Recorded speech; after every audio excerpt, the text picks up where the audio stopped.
ನಮಸ್ಕಾರ ವೀಕ್ಷಕರೇ, ಇವತ್ತು ನಾನು ಒಂದು ಸ್ವೀಟ್ ರೆಸಿಪಿ ತೋರಿಸ್ತಾ ಇದ್ದೀನಿ. ಬಾದುಷಾ. ಇದಕ್ಕೆ ಮೊದಲು ನಾವು ಮೈದಾ ಹಿಟ್ಟು ತೊಗೋಬೇಕು. ನೋಡಿ, ಇದರಲ್ಲಿ 1.5 ಕಪ್ಪು ಮೈದಾ ಹಿಟ್ಟು ತೊಗೋತಾ ಇದ್ದೀನಿ, ಅಂದರೆ 1/4 kg. ಮೊದಲಿಗೆ ನಾವು ಮೈದಾ ಹಿಟ್ಟನ್ನು ಜರಡಿ ಮಾಡ್ಕೋಬೇಕು. ಯಾಕೆ ಅಂದರೆ ಅದರಲ್ಲಿ ಸಣ್ಣ ಸಣ್ಣ ಗಂಟುಗಳಿದ್ದರೆ ಕಲಿಸ್ಬೇಕಾದ್ರೆ ಕಷ್ಟ ಆಗುತ್ತೆ.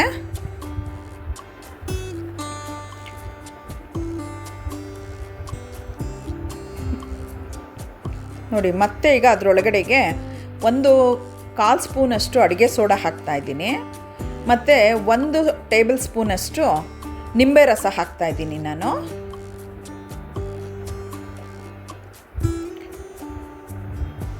ಮತ್ತು ಈ ಕಪ್ಪಲ್ಲಿ ಅರ್ಧ ಕಪ್ಪು ತುಪ್ಪ ಹಾಕ್ತಾಯಿದ್ದೀನಿ ನಾನು. ಅದು 1.5 ಕಪ್ಪು ಮೈದಾ ಹಿಟ್ಟು ತೊಗೊಂಡಿದ್ವಿ. ಈಗ ಅರ್ಧ ಕಪ್ಪು ತುಪ್ಪ ಮತ್ತು ಅರ್ಧ ಕಪ್ಪು ನೀರು. ಇದು ಅಳತೆ ಕರೆಕ್ಟಾಗಿರುತ್ತೆ ಕಲಿಸ್ಕೊಳ್ಳೋಕ್ಕೆ. ನಾನು ತಣ್ಣೀರೇ ಹಾಕ್ತಾಯಿದ್ದೀನಿ, ಬಿಸಿನೀರೇನಲ್ಲ. ಸ್ವಲ್ಪ ಫುಡ್ ಕಲರ್ ಹಾಕ್ತಾಯಿದ್ದೀನಿ.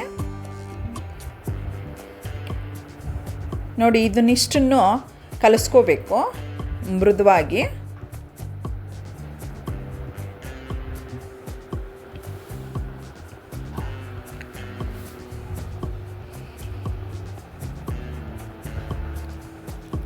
ನೋಡಿ, ಇದು ಚೆನ್ನಾಗಿ ನಾದು ಬಿಟ್ಟು ಅದು ನೆನೆಯಕ್ಕೆ ಬಿಡ್ತೀನಿ. ಮತ್ತು ಬಾಣಲಿಗೆ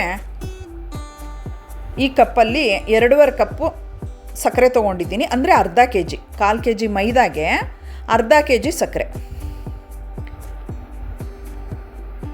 ಅದೇ ಕಪ್ಪಲ್ಲಿ 1 ಕಪ್ ನೀರು ಹಾಕ್ತಾಯಿದ್ದೀನಿ ನಾನು, ಅಂದರೆ ಸಕ್ಕರೆ ಮುಳುಗೋ ಅಷ್ಟು ಸಾಕು. ನೋಡಿ, ಈಗ ಅದು ಕುದೀತಾ ಇದೆ. ಇದು 1 ಎಳೆ ಪಾಕ ಬರಬೇಕು. 1 ಎಳೆ ಪಾಕ ಬಂದರೆ ಸಾಕು. ಈಗ ಸ್ಟವ್ ಆಫ್ ಮಾಡಿಬಿಟ್ಟು ಏಲಕ್ಕಿ ಮತ್ತು 1 ಸ್ಪೂನ್ ನಿಂಬೆ ರಸ ಹಾಕ್ತಾಯಿದ್ದೀನಿ. ನಿಂಬೆ ರಸ ಯಾಕೆ ಹಾಕ್ತೀನಿ ಅಂದರೆ ಬಾದುಷಾ ಮೇಲೆ ಸಕ್ಕರೆ ಗೂಡು ಕಟ್ಟಲ್ಲ ಮತ್ತು ಶೈನಿಂಗ್ ಬರುತ್ತೆ, ಅದಕ್ಕೆ ಹಾಕ್ತಾಯಿದ್ದೀನಿ. ನೋಡಿ, ಈಗ ಹಿಟ್ಟು ಚೆನ್ನಾಗಿ ನೆಂದಿದೆ. ಈಗ ಅದನ್ನು ತಗೊಂಡು ನೋಡಿ ಈ ಥರ ಉಂಡೆ ಕಟ್ಕೊಂಡು ಬಂದು ಸೈಡಲ್ಲಿ ಇಟ್ಕೊಂಡು ಅದನ್ನು ಸ್ವಲ್ಪ ಲೈಟಾಗಿ ಪ್ರೆಸ್ ಮಾಡ್ಕೋಬೇಕು. ಪ್ರೆಸ್ ಮಾಡಿಕೊಂಡು ಹೋಲ್ ಮಾಡ್ಕೋಬೇಕು ಈ ಥರ.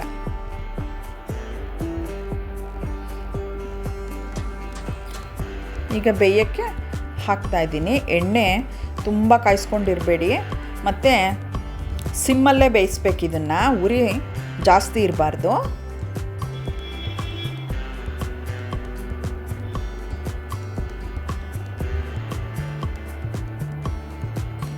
ಬೇಯ್ತಾ ಇದೆ ಇದು.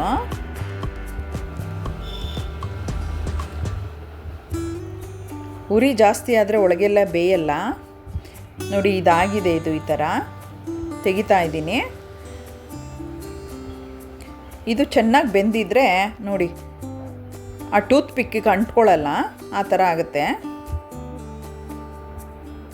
ಈಗ ಸಕ್ಕರೆ ಪಾಕಕ್ಕೆ ಸ್ವಲ್ಪ ಆರಿದ ಮೇಲೆ, ಬಿಸಿದ ತಕ್ಷಣ ಹಾಕೋಕ್ಕೆ ಹೋಗಬಾರ್ದು, ಸ್ವಲ್ಪ ಆರಿದ ಮೇಲೆ ಸಕ್ಕರೆ ಪಾಕಕ್ಕೆ ಹಾಕ್ತಾಯಿದ್ದೀನಿ.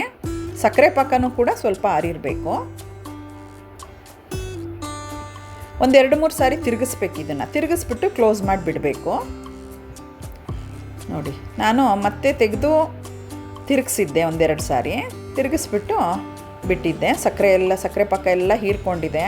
ಎಷ್ಟು ಚೆನ್ನಾಗಿ ಕಾಣಿಸ್ತಾ ಇದೆ ನೋಡಿ, ಮೇಲೆ ಶೈನಿಂಗ್ ಕಾಣಿಸ್ತಾ ಇದೆ. ನಾನು ನಿಂಬೆ ರಸ ಹೇಳಿದ್ನಲ್ಲ ಸಕ್ಕರೆ ಪಾಕಕ್ಕೆ ಹಾಕಬೇಕು ಅಂತ, ಅದು ಹಾಕಿದ್ದಕ್ಕೆ ಅಷ್ಟೊಂದು ಶೈನಿಂಗ್ ಕಾಣಿಸ್ತಾ ಇದೆ.